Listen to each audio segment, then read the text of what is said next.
काय मग कधी करतेस लग्न? अगं नाव तर रजिस्टर केलंय ग क्षिप्रा, पण कोणी आवडतच नाहीये.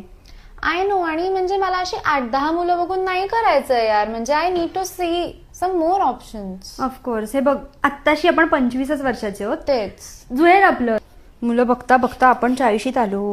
हो ना यार. अगं पण काय होतंय माहितीये का, पत्रिका जुळतीये पण वाईब मॅच नाही होते. एक्झॅक्टली. पण आपल्यापेक्षा मुलांचा पगार जास्त असावा ही अपेक्षा करणं काय चुकीचं आहे? असायलाच हवा तो. हे बघ, अजून 10-15 मुलं बघू, आपलं नक्की जुळेल. आरामात जुळेल. जुळलं का ग तुझं? अगं एक मुलगा आवडला होता मला, पण त्याची उंची जरा कमी आहे ग. अगं बाई, आता मरणाला टेकली ना तू. उंचीचं काय घेऊन बसली? थांब, तुला जरा फोटो दाखवते त्याचा. हे बघ, हे बघ. ए, चांगला दिसतोय ग.